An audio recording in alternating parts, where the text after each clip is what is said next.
Simon Clark, and I've been preparing race boats for the best part of 20 years.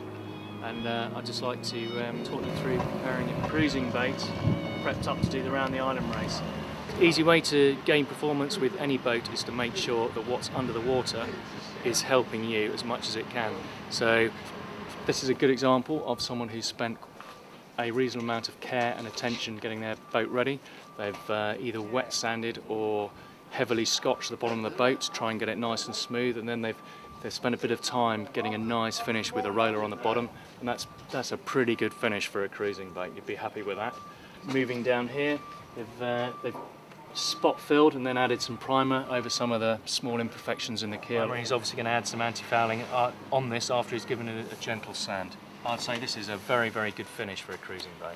And the other thing to pay attention to under the water is through-hull fittings. Now here, this is pretty much how they come standard from the factory, and you can see that this isn't particularly fair to the bottom of the boat. This is an example of a very simple way to fair in your skin fittings. This has basically been done with some car body filler, which is applied over the anti-fouling, and they've scraped it around the fitting to make it fair. And then you simply sand it very lightly with some sandpaper and add anti-fouling. And I'll guarantee that this will stay on for probably 2 years. It's not going to do any harm to your boat at all. If you look up here, but it's started to fall out here, that's quite normal, and you can see the anti-fouling beneath it, so it all remains waterproof. Nothing detrimental to the boat at all. If you haven't had a chance to do the winter's work on the bottom of your boat and get a really good finish, the next best thing is to get a diver down on your boat the weekend before or a couple of days before and ask them to use one of these white scotches or doodle bugs to wipe the bottom of the boat down, clear off any excess weed and muck that's on the bottom of the boat. And it's great because it doesn't really take off any anti-fouling, it just helps to smooth it down. It's sort of the next best thing to wet sanding, really. Another good area which needs to be looked at is the navigation preparation for a race like the Round the Island race. So we've got a chart here. Before the race, you want to know what all your ley lines are.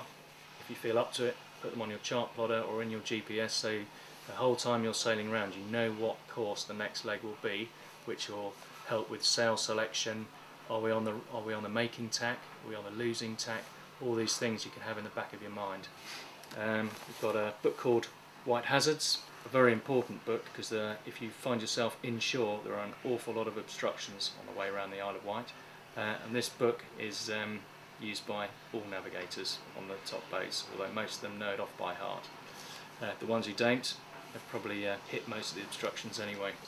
And we've got winning tides, which again you can fill in beforehand, so you know at any time what the tide is doing where you are. Again, very worthwhile. So with the combination of these three things, these are important things which you need for a race like this. So as a final point, we'd like to look at shedding excess pounds off the boat. One of the quickest ways of doing that is making sure your water tanks are empty. Only take enough fuel for the race, or as much as you're going to use realistically over the weekend, so don't go and fill your tank to the brim the night before. If you have a dinghy and outboard on board, probably best to leave those in the back of the car. Heavy things like wine bottles, if you've got a big drinks locker on board, anything you don't really need which weighs quite a lot, it's a good idea to get rid of it.